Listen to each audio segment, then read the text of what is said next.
اللہ چاہتا ہے کہ اپنی آیتیں تم سے کھول کھول کر بیان فرمائے اور تم کو اگلے لوگوں کے طریقے بتائے اور تم پر مہربانی کرے، اور اللہ جاننے والا ہے، حکمت والا ہے۔ اور اللہ تو چاہتا ہے کہ تم پر مہربانی کرے، اور جو لوگ اپنی خواہشوں کے پیچھے چلتے ہیں وہ چاہتے ہیں کہ تم سیدھے رستے سے بھٹک کر دور جا پڑو۔ اللہ چاہتا ہے کہ تم پر سے بوجھ ہلکا کرے، اور انسان طبعاً کمزور پیدا ہوا ہے۔ مومنوں، ایک دوسرے کا مال ناحق نہ کھاؤ۔ ہاں، اگر آپس کی رضامندی سے تجارت کا لین دین ہو اور اس سے مالی فائدہ حاصل ہو جائے تو وہ جائز ہے، اور اپنے آپ کو ہلاک نہ کرو، کچھ شک نہیں کہ اللہ تم پر مہربان ہے۔ اور جو زیادتی کرتے ہوئے اور ظلم سے ایسا کرے گا تو ہم اس کو عنقریب جہنم میں داخل کریں گے، اور یہ اللہ کو آسان ہے۔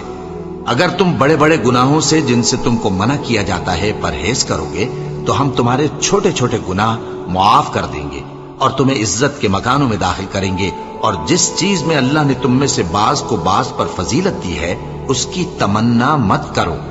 مردوں کو ان کاموں کا ثواب ہے جو انہوں نے کیے، اور عورتوں کو ان کاموں کا ثواب ہے جو انہوں نے کیے، اور اللہ سے اس کا فضل و کرم مانگتے رہو، کچھ شک نہیں کہ اللہ ہر چیز سے واقف ہے۔